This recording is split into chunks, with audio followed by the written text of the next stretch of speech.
Hey, this is Justin Colletti of SonicScoop. Thanks for joining me for this week's episode of the SonicScoop podcast. And today, I've got a special guest on, one Mr. Gregg Lehrman, joining us from California. Greg, how are you doing today? I'm doing well. Thanks for having me on. All right. I'm excited to have Greg here because in case you're not familiar with him, he is the CEO and founder of a music technology company that makes tools for making music. And that company is called Output. If you're not familiar with them, they make Output Arcade. They have had some really interesting virtual instruments, including ones that are based around synthesizing human voice, some great collections of strings and brass. But one of the reasons I want to talk to Greg today is he has some ideas about the future of music, where it's headed. He's in a very forward-looking technology company, and recently they've started to integrate AI tools into what they do. And I want to talk to him not just about that, but what AI means for music production going forward. Is it going to steal your job? Are there roles in music production that it is going to replace? Are there ways as music creators we can use artificial intelligence to our advantage? Is it going to suck the soul out of music, or is it going to help us be more creative? Or is it probably, like all things, a little bit of both, depending on how we use it? So we'll get some best practices from him. I'm also curious, Greg, if you can tell us, since you started your career composing music for picture, for people who want to get into that side of things, I'd love to get some background information from you there as well. So we'll have a wide-ranging conversation here. Greg, if you don't mind me starting off with the first question, we'll take audience questions later. But Greg, we wanted to frame this around the idea of AI in music. It's something that you've been starting to integrate into your tool sets. Do you think that there are roles in music and music production that might disappear because of AI? And what might be some of those roles that would be in the most danger of disappearing? Well, you're going right for the meat on the first question. I love it. That's what the people want. I love it. Justin, thank you so much for having me on, and for the people that are here live. Great to meet everybody. Again, as Justin said, I'm Greg. I'm the founder and CEO of Output. And for anybody that watches this later on, appreciate you tuning in. Yeah, I mean, look, to give some context, as Justin said before, at my core, I'm a writer and a producer, and I used to mix all my own music. And so I have a very similar background as do many of you here, listening to this today. And so I'm a musician, and, the reason that I built Output was to build a company that created tools that were by musicians for musicians. And so I think just like everybody else out there, I'm also scared of the future and where things are going. And I do see where technology is headed, and I probably see that before many other people get to see it, because we have companies coming to pitch us all the time, and we have our own R&D teams. AI is here to stay. It is going to continue to get better and better. And that's going to happen. The progression is going to be faster than anybody ever imagined. And so you can think of it as, yes, it will be a step change. It's going to impact everyone, really, in every single industry. But when it comes to music, let's take a step back for a second. I think this is really important. We don't just listen to music that sounds good. We listen to music that is made by people that we want to be. These are artists that we respect, that we like their values and what they stand for, and we want to support them, and we like the community that they've built around them, and we love getting together with our friends and going to see these people in concerts. It's so much more than just listening to a song. And so, yeah, of course, you're going to have a world where people could type in a song on a prompt, or basically any kind of text prompt, and you can create a song, and you'll have a piece of music. But do I think fundamentally that will change music creation as a whole? And do I think it will? I think we got to start with consumption, because I think even if you have an unlimited amount of text-based generative music, I'm still going to listen to the artists that I love and respect and want to support and want to go see in concert and want to share with my friends. And, that's so much more important, and that's really ingrained. So from a consumption standpoint, I think people are still going to follow their favorite musicians. But yeah, there are going to be things, there's going to be work that will be easier done through AI.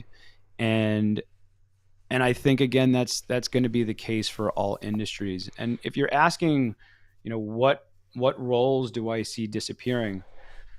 Well, I'd start with, I don't think any roles disappear completely. I think AI mastering is here and has been here for a long time, but I think the best mastering engineers still have a place. I think maybe Yeah, well, I'll tell you something there, Greg. I've been writing about that since maybe 2012, and here I am still mastering records. I think I wrote my first article called "Why I'm Not Afraid of Robot Mastering Engineers" about a decade ago, and I'm billing more now than I was then. Now that said, I think it could have an impact on people who are just starting out at the mastering. Someone who's just starting to get their foot in the door of mastering, and they want to do it super cheap. That a robot service that's really inexpensive could compete with them. But I'll tell you, one of the things it's done for me, and this speaks to, I think, what you're talking about, the human connection. One of the biggest values that I give people as a mastering engineer these days is the feedback I give them on their mixes.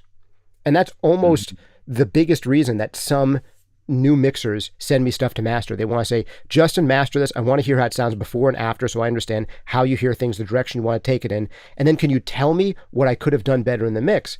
And I'm not sure that an AI can ever do that. So one of my questions here is, what do you think that AI is already good at? And what do you think it'll have trouble maybe ever becoming good at? Is that a good way of framing the question? Sure.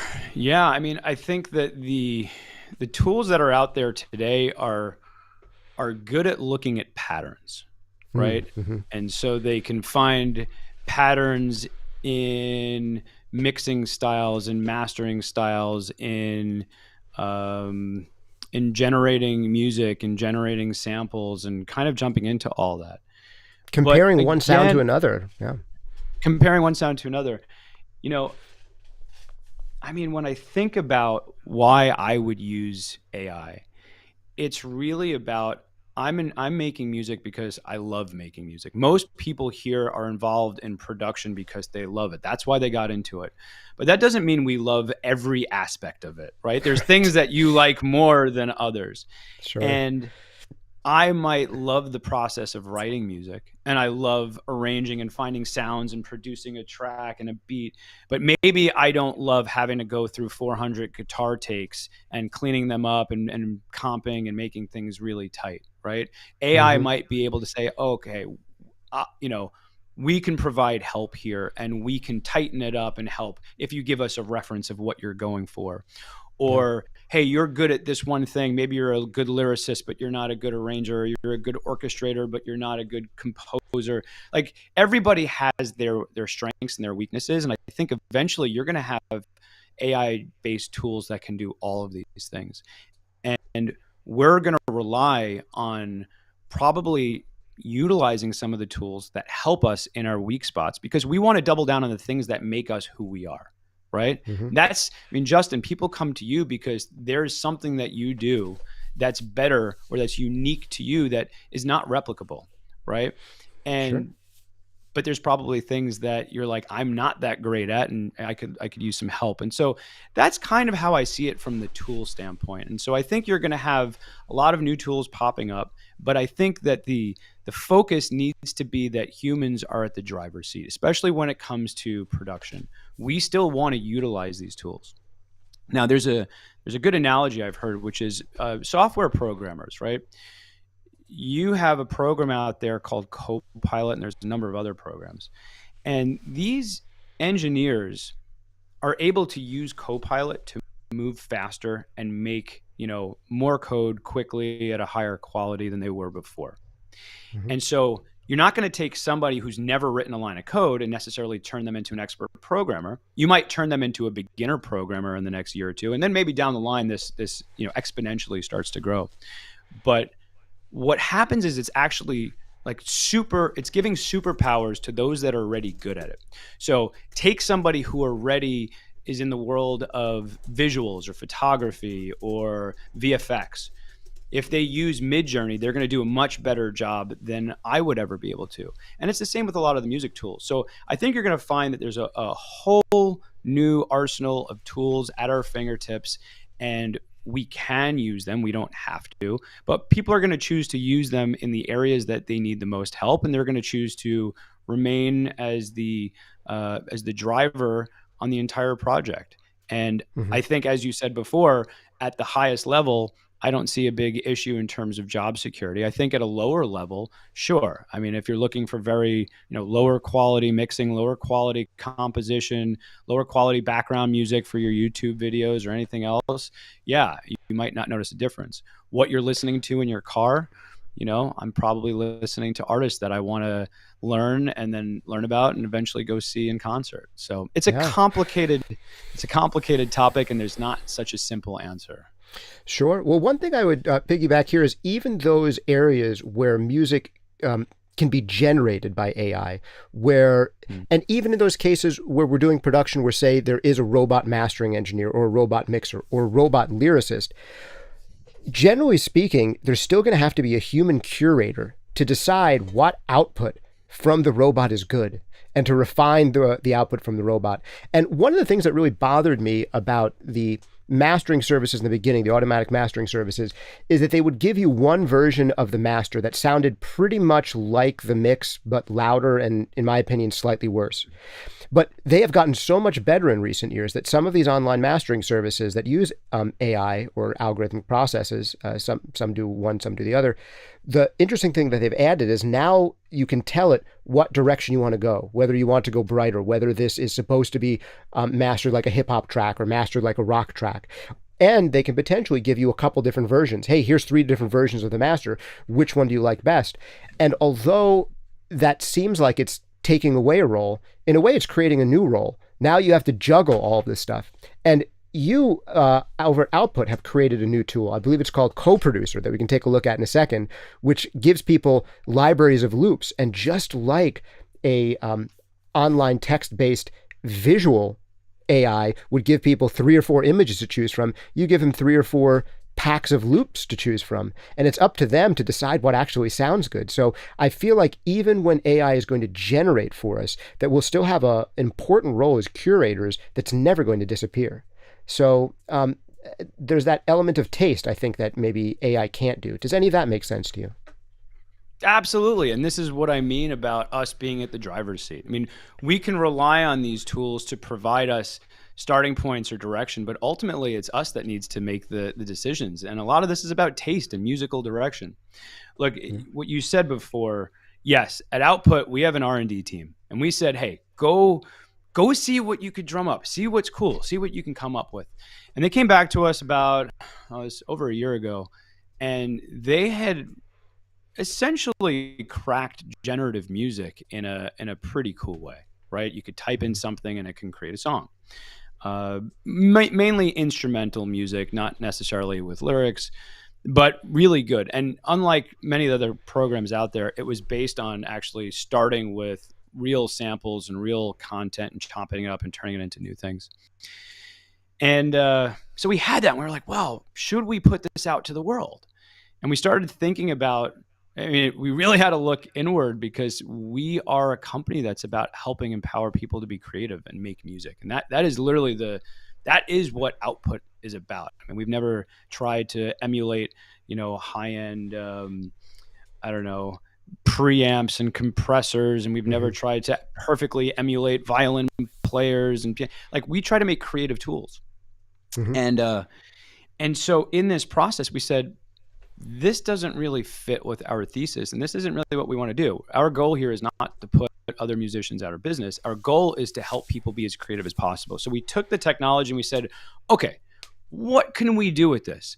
And so we put together a little web page and we put it in front of a couple hundred people and said, hey, how would you feel if you could type in anything, and instead of getting a song, what you got is basically stems for the song, right? You can use any of those elements. You could download them and use it. And they were like, well, that's pretty cool, but like, we still don't feel like we're writing the music. I said, okay, what about if instead you type in a prompt, we give you some different musical directions, and then instead of getting the song, what we do is we actually go and generate an entirely new sample pack for you, really utilizing a lot of the Output sample library, but also with resynthesis capabilities, with the ability to change tempo and key and add effects and modulation and chop things up and change the content in a meaningful way. If we were then to build you a sample pack, right, how would you feel? Because it's you at the driver's seat. And they came back and they were like, this is awesome, and how do we get our hands on it? So Look, at Output, we're trying to focus on how do we utilize AI to help music makers spend more of their time being creative and spend Mhm. less of their time doing the trivial tasks that they don't want to do. And we started with searching for sounds because, frankly, that's where a lot of us spend a great deal of time. I used to spend hours sitting there with the down arrow, just going through sample after sample or patch after patch. And if you make music, you probably are aware that there's typically two problems you're trying to solve. One is the blank slate problem of how do I get started on a brand new track? And the Yeah. second is how do I finish a track that's already, let's say, 70% of the way there? I used to always find that I can get about 70% of the way through a track in maybe 2 hours or so. But that Mm. last 30% might take me weeks, months. I might never finish it. So these are the things that we're trying to focus on, is like, how do we help people solve those two problems? At least that's Yeah. where we started. And so co-producer is our technology. Co-producer is the next program application that will be coming out from Output. But at the same time, as we have features that are ready, we're going to throw them up on our website, and we're going to give access to them. So the first was what we call Pack Generator, and it's a free tool that anybody could use, and it allows you to type in anything you want into a text prompt. You can describe a scenario, you can describe a band, you can name anything you want, and basically get access to a fully brand new sample pack that's yours to Yeah. use. And so Even better than talking about it, I'm going to bring it up here on the screen in just a second so people can take a look at it along with us and really get a sense for yeah, just how simple it is.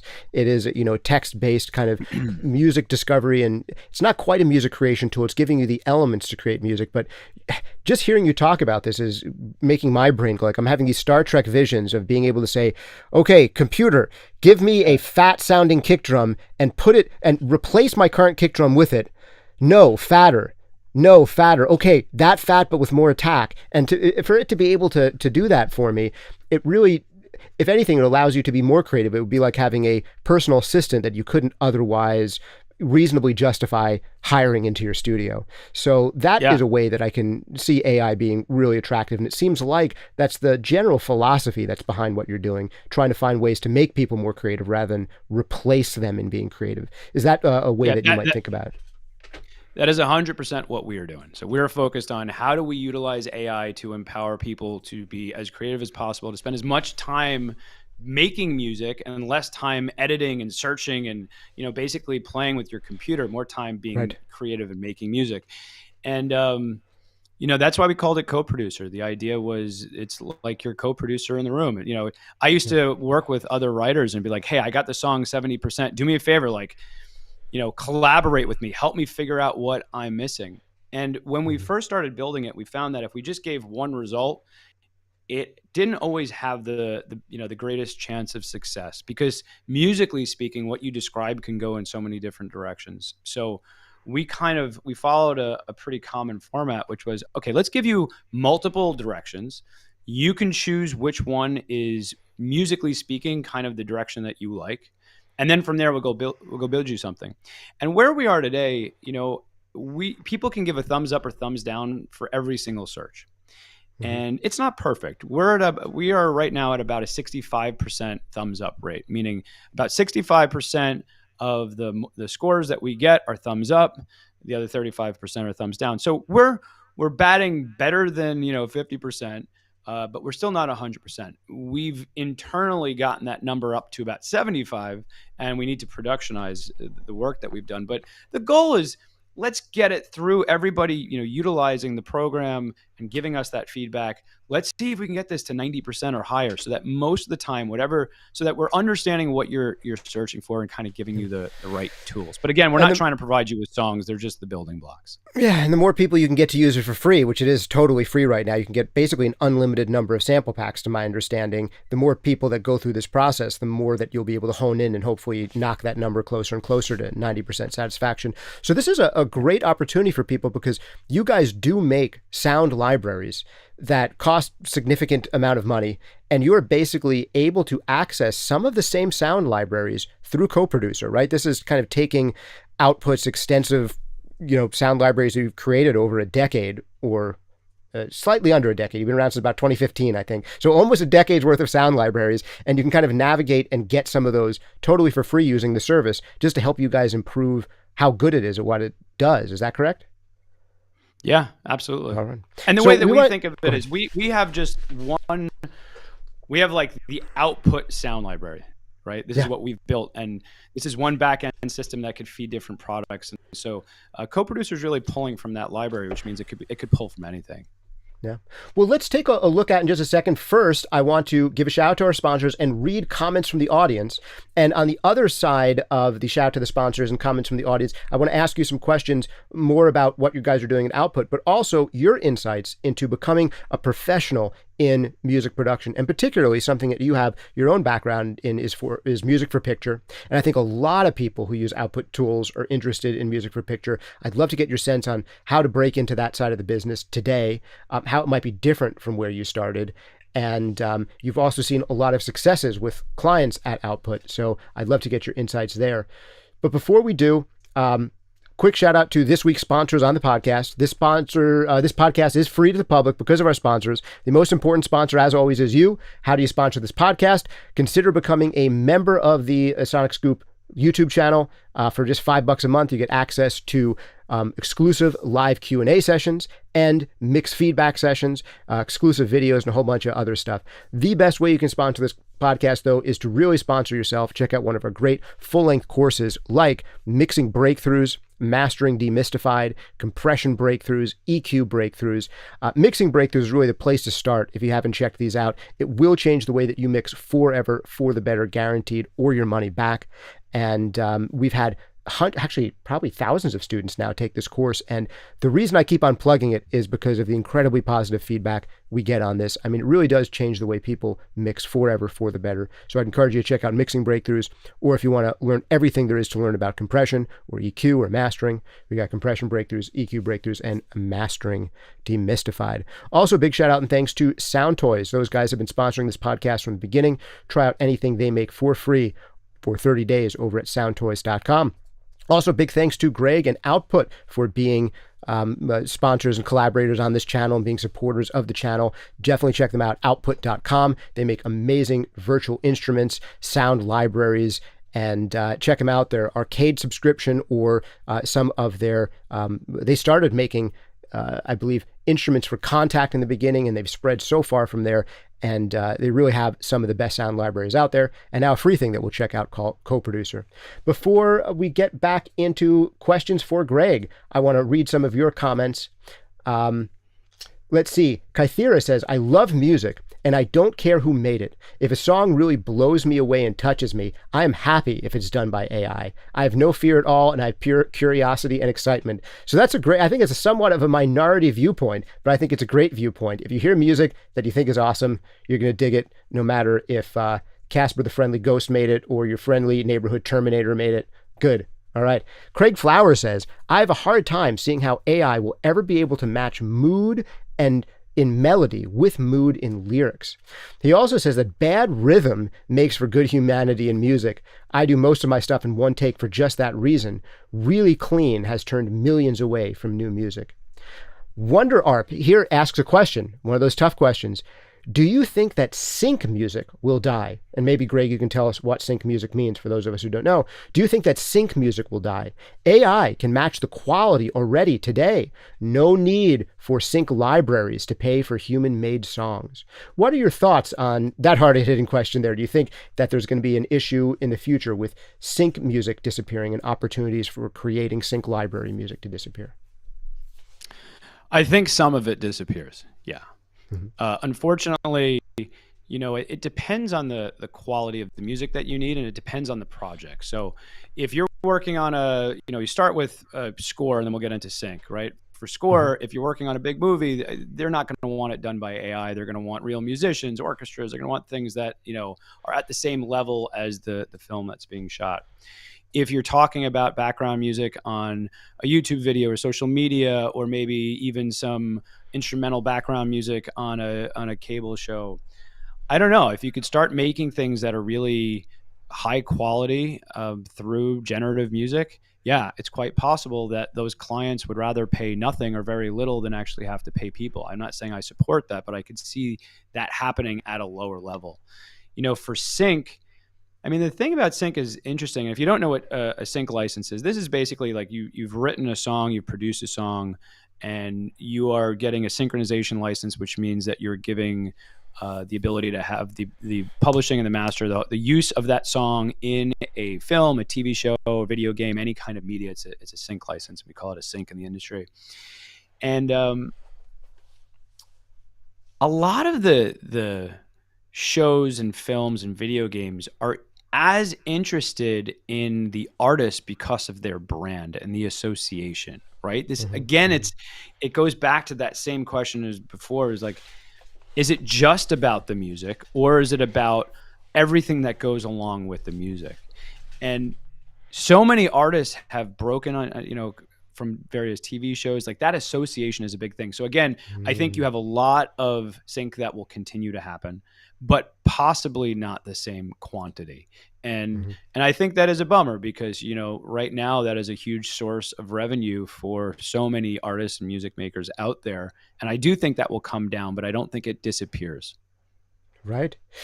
Some interesting comments that piggyback on this idea. Skeleton Pete says, I think that sync music makers will take the first hit, but that field has been derivative by nature all along. Client requests more, they request Morricone Western style, U2 ambient style music, Springsteen-esque rockers, etc. So that's something that's interesting. I mean, the more affordable that it gets to do sync library music, and the more that AIs are, because AIs basically, to my understanding, the way that most of them work, especially these language learning models, is that they guess what a human being would be most likely to do based on what human beings have done in the past. At least that's how the language models work to a degree. They look at, when they're trying to create text, they basically say, what words are most likely to follow this word when given this prompt? And AI is fairly good at, like you said, recognizing patterns. So they could recreate really generic sounding stuff that's very on the nose very well. But then that leaves even more of an opportunity for some brands to say, or some TV shows to say, we don't want the generic stuff. The generic stuff is so easy and the generic stuff has become more generic than ever that maybe there's even more of a premium on brands and television programs developing even more sway with their audiences, with their end consumers, by saying, we reached out and got a real person who we're featuring in this episode, whose song that we're going to be pushing, that maybe it becomes even more refreshing to hear a truly original and unusual piece of music. And there becomes even more value in that. So maybe some of that makes sense. Yeah, absolutely. All right, another couple things here. I want to get into questions for you. We have more great comments coming in. I'll come back to your comments periodically, but since we have Gregg for only a short time, I want to ask him a couple more questions. So first, the thing that I want to do is actually pull up. I'm going to go into screen share. I don't think you're going to be able to see my screen share, Gregg, but the audience will. I'm going to go ahead and share my Safari screen so that I can bring up Co-Producer for you guys so you can see it in real time with me here. Give me 1 second as it's pulling up, and we're almost there. There we are. So I have Co-Producer up on the screen for those of you other than Gregg who can see it.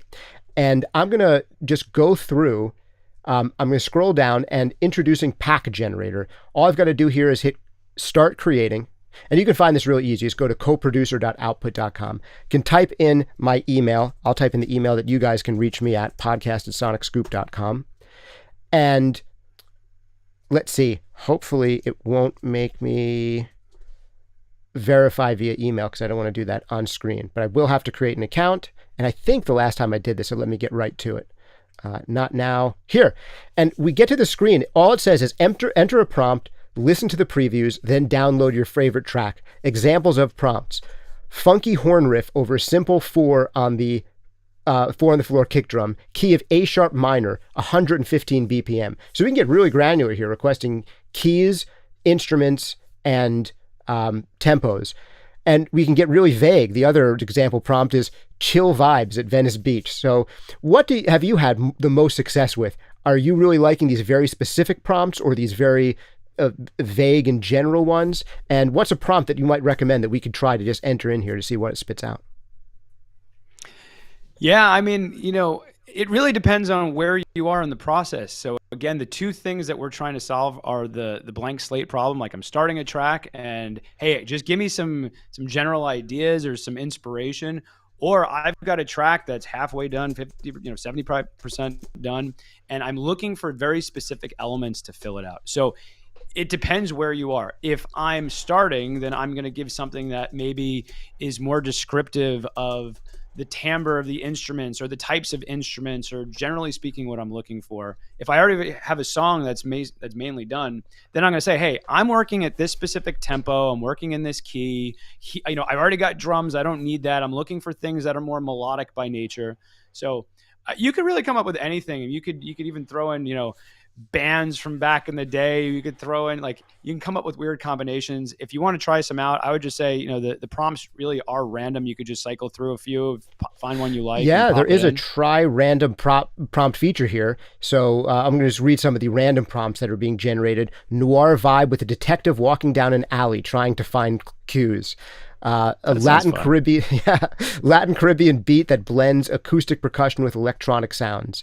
So how about you guys type into the chat? I'll pick the best prompt from there. We'll throw it in here and get a sense for what it sounds like. So type yours in there, and I'll take one lucky commenter, and we'll put your prompt in there to get some more audience participation here. Oh, Digivolt's first recommendation is Snake Jazz. Let's see what Snake Jazz would sound like. I'm going to hit generate 4 new packs. It's posting a prompt, analyzing the prompt. So now it's figuring out what that means. It's got to have the word snake and the word jazz. I wonder, this is such a vague one. Who knows what's going to come up with? Is it going to figure out percussive elements that have a snake-like feel to it? What's it going to do with that word snake? This is so open-ended. And maybe we can get another prompt from you guys that's really specific. Give me instruments, give me tempo, give me key, and we'll just see what it spits out. And I think we can even preview these online, right? We'll get 4 packs and we can preview some of the elements in them. Now it's finalizing Now it's finalizing the tracks for us. So here's a demo of pack 1. So when I download these, I'm going to hear a whole song, a 22-second snippet assembled of these loops, but these would be individual loops that we could download and break out and put any one of them into our production, I think. Is that correct? Yeah, we're basically giving you a musical direction that is sort of representative of that pack, and we're making that musical direction, this demo, from the actual sounds, the samples, the loops that are in the pack. So yes, what you get, you will have those sounds plus many, many more, and but it's a way to pick a direction. Yeah. Let's hear what it did with Snake Jazz with our pack 1 might be having an issue on my side. Here we go.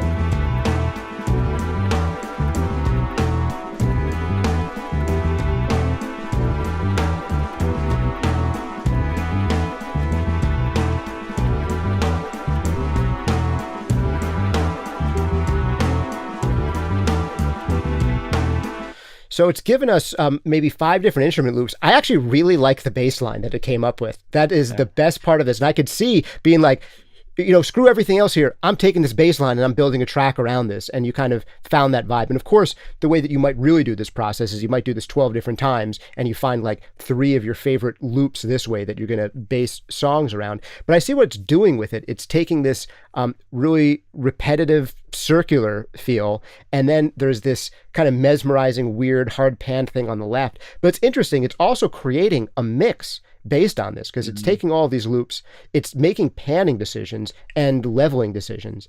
I still think there's a Justin, just to add to that, what I would do is when you download the pack, you're not just getting those 4 or 5 loops. We're actually giving you like 20 or 30. And so it's not just the things that you're hearing, it's basically representative of an entire palette. So what you should do is actually click download that, and then open it up and hear some of the different samples that you're getting and see. And then you understand kind of what the full thing is, because it's not just the sounds in the demo. It's like, hey, this is a musical world, and now we're going to go build a pack all around that. Yeah. All right. We have someone who's trying to break your prompt. Aaron is writing in here. Aaron Miller. He says, that he wants to hear a metalcore drummer with a jazz saxophone player. So let's see if we can break Pack Generator with this request. Is it going to be able to do it? I don't know. I'm skeptical, but we'll see. We'll see if you guys have good metal loops in the world of output. Some of the other requests that are coming in here. I thought this one was a funny one. Will Wilson says, film score idea prompt. You are standing on the edge of a cliff, gazing over a dystopian landscape. The air is frigid and uninviting. Capture this in a suspenseful moment. I think that'll be another way we can try to break it. So we'll try two more of these more outlandish ones. Renee writes in to say, I just tried trip hop drum beat and got some useful results. So for you guys, I love how creative some of these ideas are in here. They're really clearly trying to push this thing to the max. And we'll see if we can get some fun results out of it. Let's see. I think we just got some packs for metalcore drummer with a jazz saxophone player. I'm going to hit play on the first demo, see what it does with it.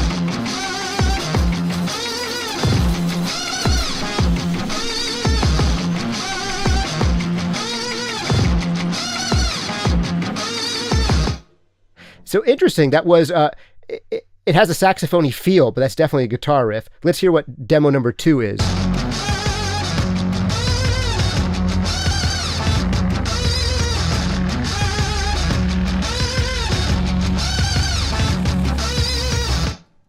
So it's interesting. It is, I get how that guitar is supposed to be saxophone-y, even though it's not specifically a guitar. But one of the interesting things I thought that I heard here is the biggest difference for me between Pack 1 demo and Pack 2 demo is almost the mix. Like, it's really using the same elements, but the kick drum is treated differently. The guitar is EQ'd differently. There's some different, panning and volume relationship choices in there. And then we could rate each of these demo thumbs up or thumbs down. All right, we're going to try this really, really generic, not generic, but very vague one about standing on the edge of a cliff, looking over a dystopian landscape. And let's see what Pack Generator thinks about that. Thank you guys for all the novel ideas. I recommend you go to this yourself. Try out some more normal people things, like 60s surf rock at, in A with at 100 BPM or something. And I'm sure that will be extremely easier for a Pack Generator to do. But even trying to break it, I think we're getting some interesting results. So here's what we get for it. Justin, one of the things that I love doing is I'll put in prompts that are like, what is the musical child of these two artists? And I'll put in artists that are completely unrelated. And sometimes you get some really interesting things, I'd be like, okay, take Stevie Wonder and Nas, or take this person and that. Like, what happens if you mash them together? The Beatles with, Jethro Tull, and like, I don't know, you can come up with some amazing kind of combinations. And if you are starting on a new track or you have a new project, what's really cool is I'm a big fan of like building a specific palette of sounds for a specific project. And so I'll go in and I'll basically flip through a handful of these. And by the way, if I don't like the results, you just, click generate again and it keeps coming up with new ones. And I'll come up with what I like in a musical direction, and then I'll pull that in and I'll be like, okay, here is a palette of sounds. I'm still going to play guitar on top. I'm still going to program some drums. I'm still going to, do whatever it is that I do that makes me sound like me. But now I've got some textures that are pretty unique, and it just kind of helps me go down that path. All right. Awesome. I'll play this one, and then I'll encourage people to go and do some more on their own side. This is the very broad one of you're standing at the edge of a cliff, gazing over a dystopian landscape. The air is frigid and uninviting. Capture this suspenseful moment. Let's hear what that sounds like.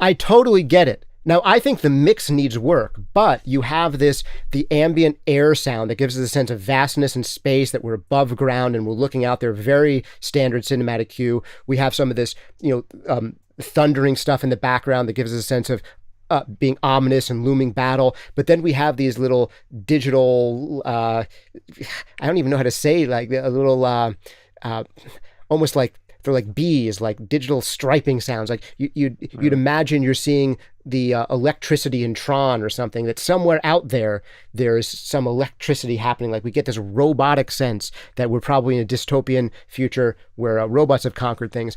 I would need to mess around with the mix and say, those lasery, robot-y sounds are way too hot. They need to come down and be subtle to feel far away, to give us more of a sense of vastness instead of that being up close.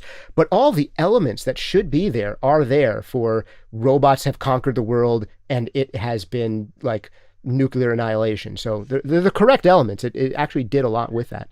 So impressive. You know, Justin, we're not focusing, like internally, we have basic mixing rules of levels, you know, put this at this, you know, dB and this, you know, pan these things. But in general, we're not trying to mix it because we don't want people to download the full mix and use it as a song. Yeah. Right. We're trying to help you kind of like, again, have a starting point and download an entire pack that is specific to the direction you're going. So it's less about the mix of the specific song and more like, okay, you know, of the four, this is the, you know, if you play some of the other demos, I'm curious, like how different are they from that first one? And then which is the right direction that we're interested in?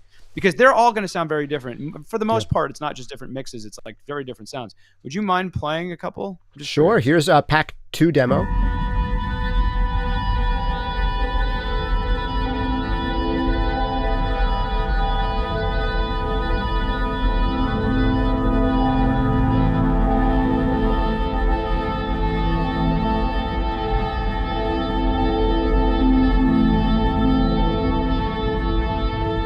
Yeah, this one has much more the sense of something is happening right now. It's much more suspenseful, where the prior one is foreboding and we're kind of looking out and knowing that something's going to happen soon and we're seeing the devastated reality. Right now, there's a moment, you know, that it's like something's about to happen and is establishing a lot of tension. All right, pack 3.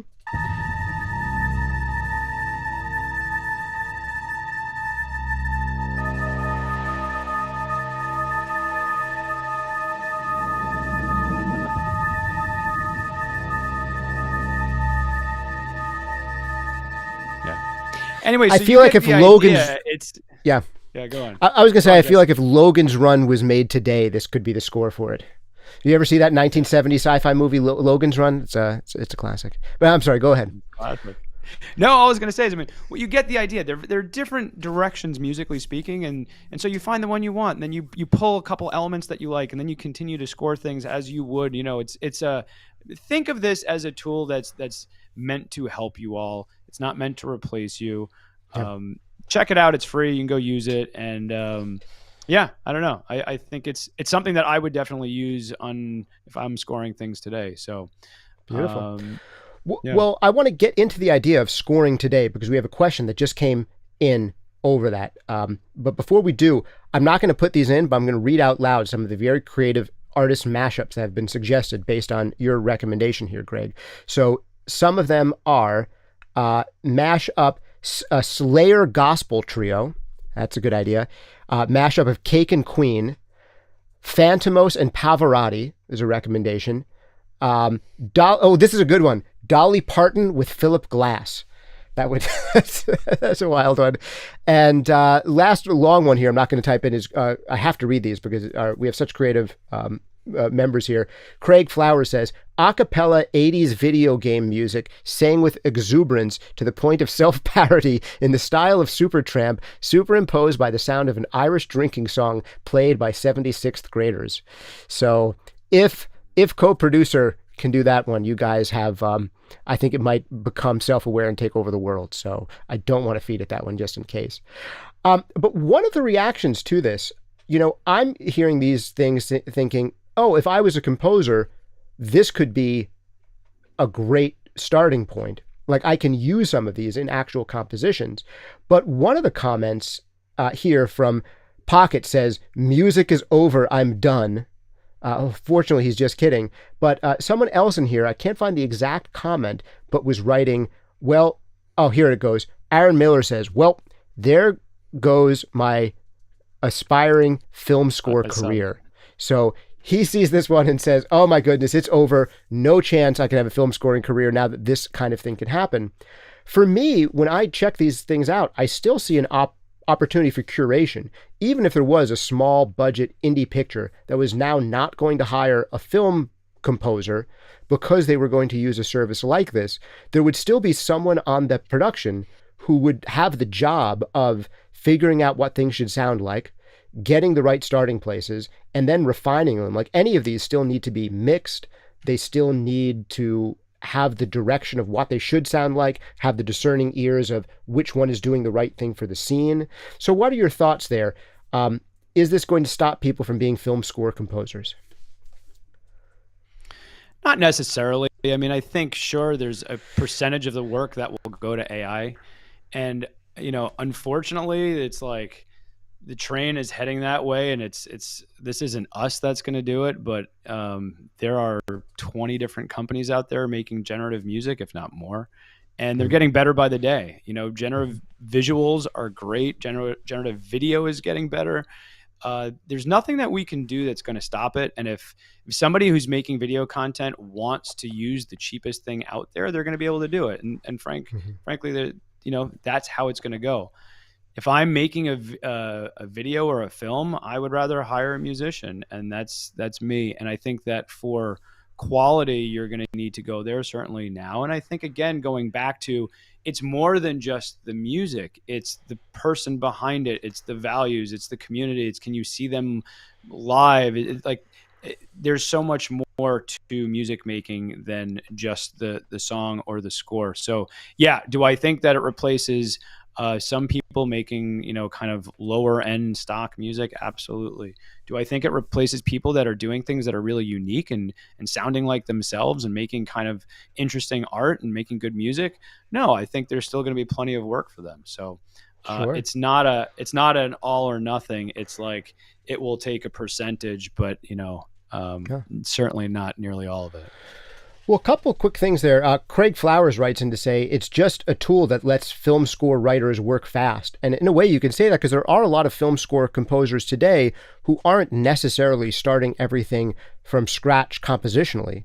A potential workflow for actual legit film score composers is to use libraries of samples and loops and use those to start their compositions. That is a potential workflow that's already in there. Now, you talk to someone like Junkie XL, he takes that approach. We've had him do a Mixcon video for us in the past. He's doing major scores. He takes that approach. The difference is that he's creating his own sound libraries and sample libraries that he then uses as starting points for his own compositions. So he's not just using off-the-shelf ones. But it's a workflow that is already there. Like, what would you say in the commercial scoring to picture, if you were to work on a, television series with a decent budget? Is there a significant number of composers who are already using, who are creating music in this kind of way, just not with a tool that helps them do it as fast? Yeah, I mean, every composer out there, okay, not every, most composers out there are using samples in their music. They use chromatic instruments, sampled instruments. They're using samples. They use loops. They use one shots. They're using all these things, some of which they replace with real musicians, and some of which they keep because it makes the production what it is. The interesting thing is everybody's already using AI. They just don't realize it. You use a lot of, use programs and samples from all these different companies, and there's what's new and what's recommended for you, or we're recommending this because you've used this in the past. This is all sort of the same thing. It's basically, we're understanding patterns of what you've used at what point in time, and we're trying to make recommendations, trying to provide you with things that might go along with it. It's not all that different from, Netflix basically saying, hey, because you watched these last, 5 shows, we have a couple others that we'd recommend. Or Amazon saying, because you bought this, we're going to recommend that. So people have been utilizing AI technology for so long in their workflow, they just don't realize it. And all of a sudden, because the generative tools popped out last year, everybody's kind of freaking out, but it's been kind of going that direction for a little while. One other thing I'd add is, when we put this out, we were worried. Honestly, we were worried that, we didn't know how our customers would take it, because we were trying to be very, very clear that this wasn't about us helping, people make generative music. It was about us giving tools for you all to be able to just, move quicker and focus on being creative and less on searching for sounds. And we were shocked because people were extraordinarily supportive of it. And I think had we come out with, hey, here's our generative music tool, create a bunch of songs, and you just type something in, here's the full song, it's done with lyrics and vocals, and you can export it. I don't think they would have been particularly happy with us. But what we've done here is basically we've taken a stance that, look, we're musicians ourselves. We're not trying to put ourselves out of business. We want to utilize this technology to help people like us. So. Mm-hmm. Very cool. Now, just one more thing on this idea that's a little bit more definitional. And in just a second, once we get through this next question, I want to ask you a couple questions about what have been some of the most successful products at Output and why. And then maybe we can close on your advice for people who would want to break into scoring for picture and how to do that today and how to be successful in it. But before I do, I want a question about definitions. There's a little bit of an argument here going on in the chat that I think is really interesting. Tanner by the Sea says, algorithms and AI are absolutely different. One is a machine and the other one is terrifying. But Aaron Miller is saying almost the opposite. He says, but Gregg is saying exactly what I was saying before. He's saying AI is basically a branding term because everything is already automated. I can totally see a kernel of truth in both of those. But do you think that there is a difference? Like, should we be defining AI separately from something like other types of automated processes or other types of algorithmic processing? How and why is it different and new? Is there a sense in which it's just branding, or is there a sense in which it is truly different and new than what we were doing before? Well, I mean, I think there's different technology for sure. I mean, there's truth to that. And I'll give the caveat that, look, I'm a musician. I got into this to make music. So I've got a whole team of researchers and programmers that are, could answer this question a lot better than me. But it all comes down to data and how you're utilizing that data and what you're doing with it. And so, yeah, of course, we were using machine learning for years. I mean, even in Arcade, we recommend things. It's like, hey, this is new. This is recommended to you. This is based on data and usage. I think of AI more when it's kind of taking it a step further and not just necessarily making recommendations based on it, but maybe even going to, a step forward of trying to understand the deeper meaning of what you're trying to say, utilizing language models, being able to, there's a difference between saying, give me drums and, naming a specific drummer and saying, how can you describe the drumming capabilities of that person? Mm-hmm. So, there are levels and there are differences, and I think once we get to AGI, which is a whole other level of AI, there'll be ways to draw the line. But I'm thinking of it from a customer standpoint, and what matters to me is what are the tools you're giving me, and how does that help me on a day-to-day basis, and whether this is technically machine learning or AI, like that matters less than how are you changing my day, and where do I get to spend my time, and sure. And that's the thing that I'm excited about. Now, for anyone who does want to get pedantic about this subject, the best way that I've heard it explained to me, the distinction between conventional algorithmic processing and AI, would be that with an algorithm, we're taking a certain set of inputs and saying that here's a certain set of outputs that should come from this. And some human being is saying, based on input X, we're going to give you output Y. But an algorithm obviously can be much more complicated than that. It can have so many more variables. But the difference with AI, to my understanding, is that we are not giving a set of criteria. We are not saying, because of input A, give us output Y.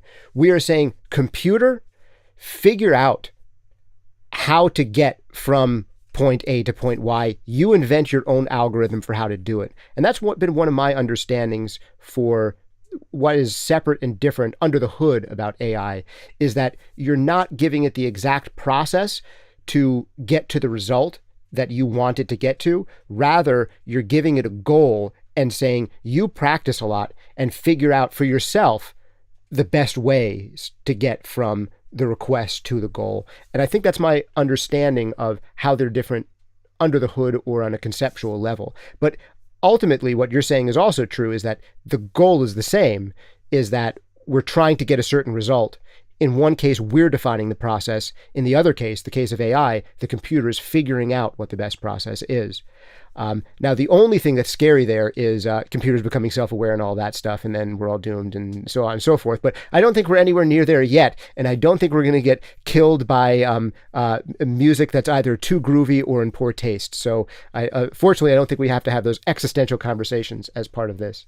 But I want to get into asking you a little bit about output, because we've been talking about this new AI tool that you have that's experimental. But I want to bring up the output website for those of the folks who are on the video version of the chat. And just for people who aren't familiar with you, I want to get a sense for what have been the 3 most popular products from Output, and why do you think they've been so successful?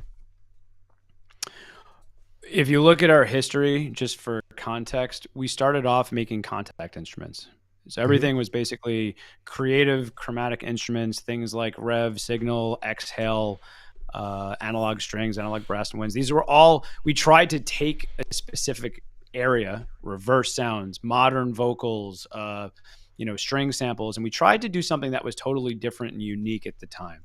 And so when we decided to do analog strings, it was, hey, let's not just go record an orchestra, but let's combine that with every distortion pedal and amp and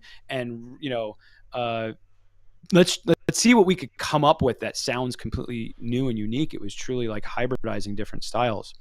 So we started with contact instruments, then we moved into making effects. We made portal, thermal, movement, like, again, creative effects. We got into the world of hardware. We made some furniture, we made speakers, things like that. And then we got into arcade, which was really our ecosystem for loops, samples, and playable instruments, where it was all sort of cloud connected. And now we have a couple new things coming out. So that's context. The 3 that are probably most successful today.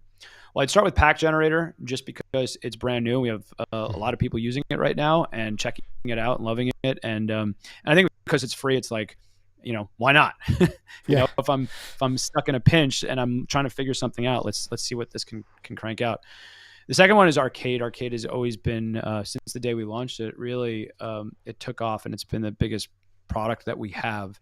And look, it's nice to have one place where not only can you have new content that comes out every single day, but it just works, right? It always locks the tempo to key. You've got all the tools to manipulate it. We know that if you're using loops or one shots, whatever it is, that people don't want to just use it as is. You want to kind of manipulate it and make it your own. And that's why the tool's there. And then we built this thing into it called Kit Generator, where you can drag and drop any of your own samples and basically have a lot of processing, within the program. It basically would automatically create presets and kits for you out of your own content. And so it's become kind of this ecosystem for people. The last one, probably of our effects right now, Portal's the most popular.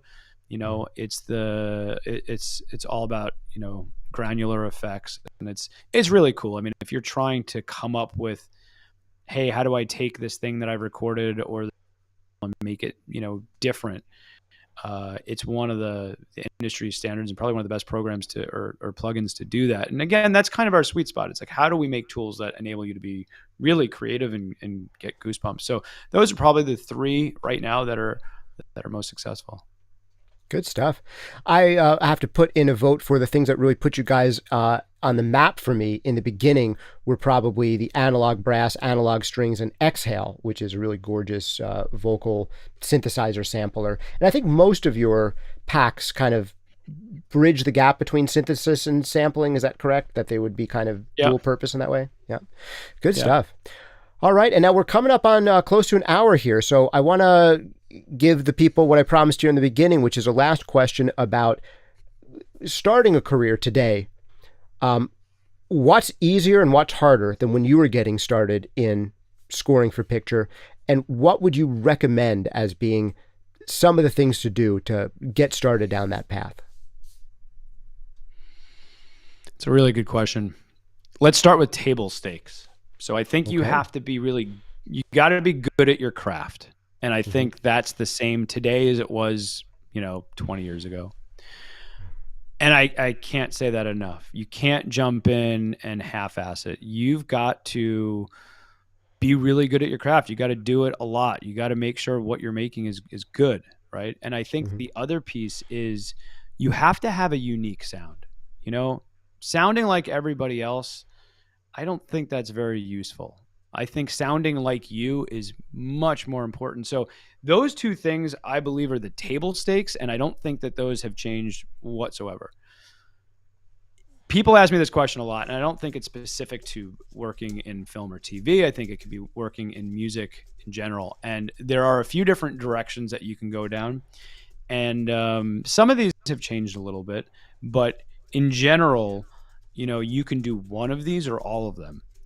The first is you should consider working for other people that are successfully doing this for a living. I know a lot of music makers that have gotten their careers by working for, you know, more successful music makers, doing what they wish they would do, learning on the job, maybe eventually doing a bit of writing or getting some credits, and having a path forward and having relationships. So work really hard at building relationships with other people that are doing the thing that you want to do. See if you could apprentice. If they won't give you a job, do it for free. Make yourself so valuable that they have to hire you. The second is you got to hustle. Try to get projects. You know, it doesn't matter. You're not going to get big jobs, right? These are going to be student films, YouTubers making content. You know, whatever it is. Try to make those relationships, because what ends up happening is a lot of the people that you meet early in their career, some of them actually succeed later on. And those relationships end up driving the majority of the work, even more so than, you know, getting some big agent or manager. It's the relationships that you've made early on. The third one, and by the way, that's the same now as it was years ago. This next one is, I think, different today, which is, I really think that you can create a following on social media and you can utilize that to drive a career these days. And, you know, a lot of people are like, hey, I'm a musician. I don't feel like being an influencer. I don't want to have to make all kinds of skits and things. I think you could literally just have a nice setup and just start creating music and show people your process. Just make music in front of people. Let them see your craft.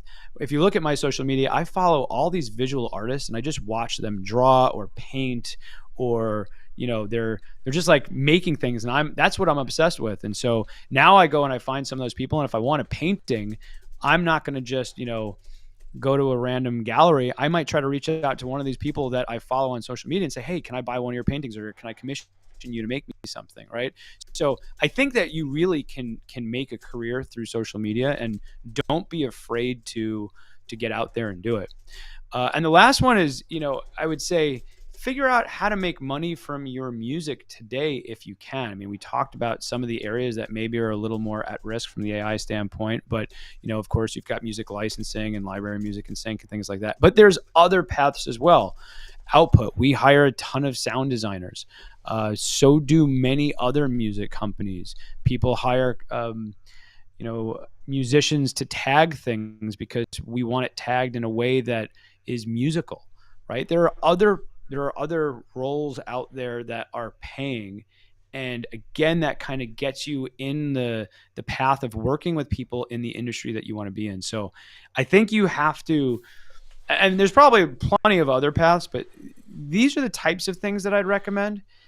And you can honestly do a few at the same time. You can have your social path. You can be trying to make some music. You could be apprenticing. You got to do all of them. Because ultimately, you need to make enough money that you could focus on it full time. That is the trick. You can't make a full living making music when you're working 40 to 60 hours a week doing something else. So you have to be able to figure out how to make enough money from these other things to be able to focus a lot of your time and energy on your music. And that's hard. You know, if you don't have a trust fund, like that's a hard thing to accomplish. So that would be my advice. Cool. Yeah. And I can see parallels to that in the side of the world that I'm used to, which is music production and audio engineering rather than writing. And I think a lot of that holds true, that obviously you have to be good, and that is necessary. A lot of people don't get past that stage, but it's clearly not enough. And a reality is people don't want to hear the idea of doing things cheap or free at first, or studying under someone more successful than them. But it really is necessary and useful. I mean, even For me, on my own trajectory, for just speaking to the people on our audience, because I know 50% of them are more engineers and producers and 50% are more composers. So I want to give a few notes to the 50% who are more on the engineering side. One thing for me is I originally thought that I would just be engineering. I would just be recording. And then I ended up having more people who were recording themselves but needed help mixing. So I ended up being a mixing guy, and I started to do more mixing. And then as my network changed into a whole bunch of audio engineers and people who were mixing their own stuff, and mixing became a hip thing to do, all of a sudden people were asking me to do mastering for them. And at first, in each one of those, I resisted. I said, no, I'm not going to get into mixing. I like to be in the studio. I'm a recording guy, but maybe the world knows more about what I should be doing than I do. And the same thing happened with mastering. I said, no, I'm a mixing guy. I'm not going to get into mastering, but maybe the universe knows more about what I should be doing than I do. And I haven't looked back on that either. And then also starting a publication like this, doing the SonicScoop thing, I wrote my first 3 articles for free for SonicScoop.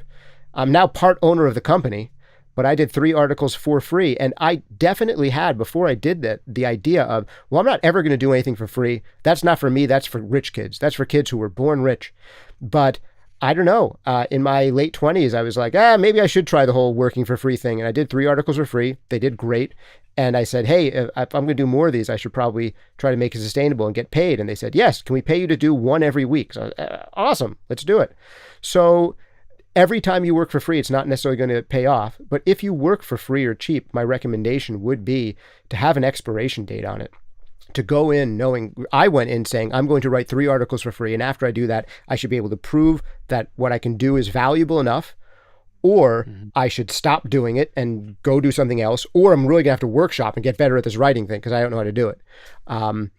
And after 3, it was like I was going to learn one of those things. Either what I'm doing is valuable enough, now I should be asking for money. What I'm doing is not valuable, and I should go just 100% all in on engineering or something else or whatever it is. Or I could have said, what I'm doing is not valuable enough. I want to get valuable, and I got to work on those table stakes of actually getting good at the craft. So yeah, I would I would echo all of that. I think those are some universal principles for working in any really competitive and creative field. Well, Gregg, it's been so wonderful to have you here. If people wanted to find out more about Output, they can go to output.com, follow them on social media, all that. If people wanted to find out more about you and what you're doing, what are the best places to keep up with you and keep in touch and all that? Yeah, you can find me on Instagram. It's Gregg, Gregg, Lehrman, Lehrman. In the past, my Instagram has been, pictures of me hiking and rock climbing and my kids and things like that. But this year I'm making more of an effort to actually focus my social media. I'm taking my own advice, and I'm really going to try doubling down on transparency with our customers on what we're working on, kind of bring them into the process, show them, show them products in progress so they can see what we're working on and give feedback and things like that. So you can find me there. You can find me on LinkedIn, output.com. You can see our website. And yeah, Justin, thank you so much for having me, and for everybody here. I'm hopeful that what's happening in the world is going to help a lot of people still be able to be as creative as they want to be. And I still plan on making music, and I'm in a band. I make music. I don't see any of that changing. And so I think we all have to be pretty optimistic that sure, there's computers that can crank out a song, and maybe, it takes a little bit of work from some people. But I think for most of us, we're going to continue to be able to do what we're excited to do and why we got into this. So if you're passionate about making music, you'll still make music. Hopefully you still get paid as much to do it. So, fingers crossed. Good stuff. All right. Last quick shout out and thanks to you guys. Remember to hit like and subscribe. If you've been here this long on this video, I think we've earned your like. So go ahead, hit like, hit subscribe. If you don't mind hearing me yammer on with people for an hour, then you are probably a prime candidate to check out one of our great full-length courses like Mixing Breakthroughs, Mastering Demystified, EQ Breakthroughs, Compression Breakthroughs. Check them all out. They come with a 30-day money-back guarantee. So definitely recommend those for you. Also, you can become a member of the SonicScoop YouTube channel. It's just a few bucks a month to get access to the members-only live Q&A sessions, mixed feedback sessions, exclusive videos, and so on. But I really encourage you to sponsor this podcast if it's been useful to you by sponsoring yourself, because mixing breakthroughs, compression breakthroughs, EQ breakthroughs, they will change the way that you work forever for the better, guaranteed, or your money back. Big thanks again to Sound Toys sponsoring this podcast from the beginning, making some of my favorite creative mixing effects in the known universe. Try out anything they make for free for 30 days over at soundtoys.com. Last but not least, big thanks to Gregg and to Output. Gregg for coming on the channel, and Output for being supporters of the channel. Check them out over at output.com, and also check out CoProducer at coproducer.output.com. Take advantage while you can of getting some free sample packs from Output. This is a chance to do it by going over to coproducer.output.com. Try to break it. Throw the weirdest results you can, and hey, if you want to, come back in the comments and send me a link to your music that you've made with CoProducer. That'd be really fun if you put that in the comments below. So thanks again to you guys for hanging out with me. Thank you, Gregg, for hanging out with us. See you next time. Thanks so much. Thanks for having me. Take care, Justin.